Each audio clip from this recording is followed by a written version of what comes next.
鸡蛋连壳一起吃，一天要吃1斤蛋壳。大妈已经吃了10年。香蕉在裤子上蹭2下啊，直接连皮吃，再来一口带皮的橘子。哈密瓜，带皮吃，甚至连苹果核也要吃，这样吃不会吃出问题吗？而他自己却说这是外壳救了他的命。哎，这又是为啥？他也不解释啊，反而变本加厉，觉得果壳不过瘾了，直接吃起了生板栗，看样子味道也不错啊，2口就能吃下1个。大妈的闺蜜都很担心她，叫她来吃饭改善一下。没想到啊，大妈却把饭菜扔在一边，拿起蟹壳直接开灶。她边吃还边嫌弃，说螃蟹啊还是生的好吃。接着又把朋友吃剩的鱼骨头用菜叶包起来，几口就吃了下去。那她为啥要吃这些呢？啊，真的是奇怪。到目前为止，带皮的水果没有什么是大妈不能吃的啊，即使是榴莲，它也是带皮哦。这个没有。大妈说果皮才是好东西，有营养，而且自己很健康。接着她终于告诉大家吃这些的原因。原来啊，当年她得了很严重的胃溃疡，有天痛到无法忍受，莫名其妙吃了带壳的鸡蛋，哎，没想到喂了一下她就不疼了，从此就走上吃壳的道路。节目组也带她去检查了，胃病真的好了，身体啥毛病没有，但医生还是建议大妈少吃，不然很可能会损伤肠道。一定要吃的话，最好中午吃。和大妈一样，下面这个大爷也是狠人，他把洗洁精当沐浴露，白醋当洗面奶，食用油拿来护肤，还说比护肤品好用。13年来都是这样护肤的。护肤3部曲安排上，第一步往毛巾上挤入洗洁精，接着往全身涂抹，脸上也不能少啊，拿水一冲，第一步完成。接着倒出白醋，均匀的涂抹在脸上，拍打促进吸收。最后一步往皮肤上涂抹食用油，哎，保湿又美白。他说白天要用玉米油，晚上用花生油，这样保湿效果最好。工作人员摸了摸，果然很光滑。这样一套下来的话，就可以上烧烤炉了。不仅如此，大爷刷牙也要用白醋，说可以消菌杀毒，口气都变得清新了呢。至于牙膏嘛，有别的用处。只见他往手上挤入半管薄荷味牙膏，接着就开始洗头了。哎，你别说，泡沫还挺丰富的。大爷说这样洗完清爽自然，工作时也要随身带着白醋，没事就要拿出来涂一涂。看电视也不能闲着，连妻子都不能理解大爷的奇葩操作，直接把妻子熏走了。为了达到更好的保湿效果，他还会用食用油自制面膜。哎，不得不说皮肤看着细腻了很多，医生也没有检查出任何问题。由于大爷年龄大了，如果继续这样操作的话，皮肤可能会恶化。这种护肤方式好不好不知道，反正我感觉挺入味的。好了，我是岳贝，关注我，每天一个迷惑行为大赏。凌晨3点，奶奶却不停地往地板上泼冰水，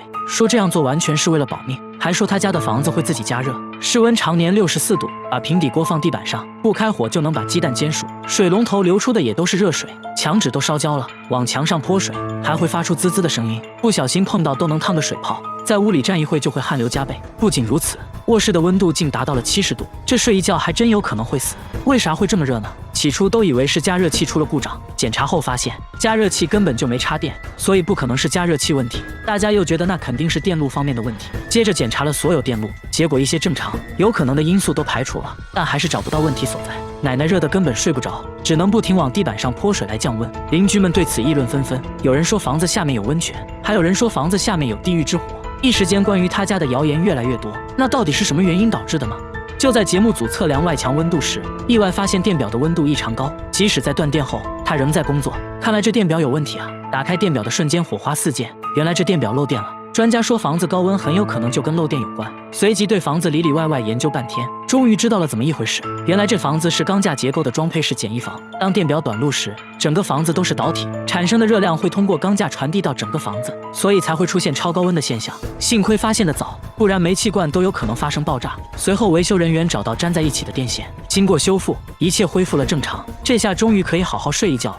大妈脑袋里长了一块吸铁石，头上总会吸到曲别针之类的小东西，而且还不会掉，哎，走到哪吸到哪。但脑袋看起来没有任何异常，而且最近经常无缘无故的头痛，疼得她满头大汗。去医院做了脑部 CT， 但机器一直叫个不停。医生刚开始还怀疑她戴了发卡，经过多次检查，医生也震惊了，她脑袋里还真的有一个12毫米的东西，边缘看起来很锋利，就镶嵌在头骨上，距离大脑不到1毫米。如果穿破头骨的话，那后果不堪设想。奇怪的是，头上并没有任何伤口，大妈也完全不记得这东西是怎么进入脑袋的。医生怀疑是小时候摔倒后，这东西就卡在了脑袋里，当时没注意，慢慢的伤口就愈合了。随后大妈被送进了手术室，经过漫长的等待，医生成功把这东西取了出来，在体内存在了30年，表面都已经生锈了。那到底是不是吸铁石呢？经过分析啊，这东西和吸铁石成分很像。专家说，这种金属一般都是用作加热元器件，像吹风机了、取暖器里面都有这种东西，很难想象是怎么进入脑袋的。手术后，大妈状况良好，再次进行 CT 扫描啊，机器也没有响，看着着伴随了自己30年的吸铁石，大妈唏嘘不已，无独有偶，下面这个大爷脑袋里也有个东西。大爷脑袋里有一颗子弹，只要一思考，脑袋就会疼。子弹已经存在了40年，很多年前和朋友玩射击，被朋友不小心打到的，当时就做了手术，本以为子弹完整的取了出来，但由于最近剧烈头痛，去了医院，才发现脑袋里还有残留的碎片，专家都不敢相信他还活着。妻子很震惊啊，说一直以为丈夫脑袋都是浆糊，没想到还真差点成浆糊。但是现在有个棘手问题，子弹距离大脑关键区域只有3毫米，要想取出子弹，很有可能会造成更大的事故。由于暂时没有太大的问题，医生建议保守治疗，平时头痛的话可以吃点药。大爷也觉得本来子弹都在脑袋里待了40年了，也不差这几年了，对吧？和他一样，这个男人脑袋里有一颗螺丝钉，而且头上没有任何伤口，不记得怎么卡在里面的。他说之前被椅子撞到了脑袋，当时血流不止，去医院做了脑部 CT， 才发现脑袋里有一个2厘米的东西。不过还好，这东西只停留在了头骨上，医生认为可能是螺丝钉，但五金店老板表示自己没见过这种螺丝钉。母亲也很震惊啊，说他小时候头上没有受过伤，和医生商议后决定立即开展手术。几个小时后，东西终于被取了出来，医生认为是雨伞的伞头，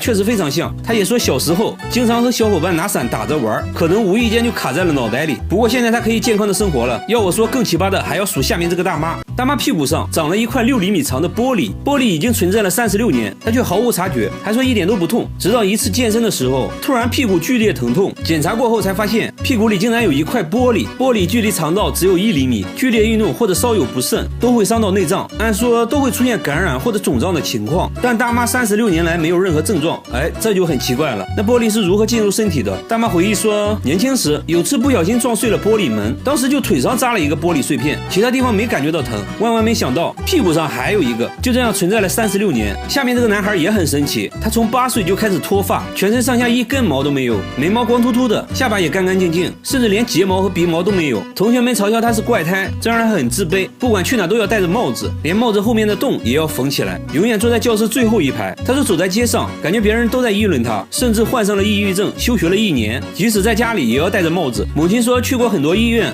都没有治好，节目组带他找到毛发专家，检查了半天，终于在显微镜下发现了一根毛发。专家说这种情况是有可能治好的。听到这话，母亲激动的哭了，她也重新燃起了对生活的希望，决定不再在乎别人异样的眼光，别人爱说什么就说什么，那就祝他赶快自信起来吧。好了，我是岳飞，关注我，每天一个迷惑行为大赏。婴儿车被包了起来，里面时不时传来怪叫，没有人知道婴儿车里面是什么。大妈整天推着婴儿车流浪，晚上就睡在公共厕所，这样生活了10年。问她为啥不回家，她却说家里有个怪东西会隐身，就算在外面冻死也不敢回去。即使在外面，她依然觉得有什么东西在跟着自己，警惕地看着四周。白天她又毫无目的的流浪，拿出一盒猫罐头开始吃，还往婴儿车里放了一点，这才看清楚，原来婴儿车里面还有一只猫。经过一番沟通，大妈同意带我们去家里，她家门上安装了5把锁，里面还有一道防盗门，进来后要赶紧用一个柜子挡住，屋里窗帘紧闭，没有一丝光亮，并把所有家当都放在了衣橱里，甚至包括电饭煲。节目组安装了摄像机，想要拍到大妈说的那个怪东西，然而一夜过去，并没有任何发现，却发现大妈行为举止很反常。只见她半夜好像听到了什么，惊慌的来回走动，还时不时跪在地上，嘴里一直念叨着什么。节目组很疑惑，大妈神秘的指了指天花板，说你难道听不到声音吗？那个怪东西就躲在天花板上呢。但工作人员并没有听到任何奇怪的声音。节目组觉得这一切都是大妈想象出来的，她到底发生了什么事？经过长时间的沟通，她决定去医院。一番交流下来，医生说她患有妄想症和精神分裂，必须尽快吃药治疗。原来之前她妈妈生了一场大病，因为没钱治疗嘛，很快就去世了。没过多长时间，父亲也去世了，她感觉自己没有保护好父母，从那时起内心充满了愧疚，只有在人多的大街上才能避免内心的孤独，只要在房子里就会产生屋里有别人的幻觉。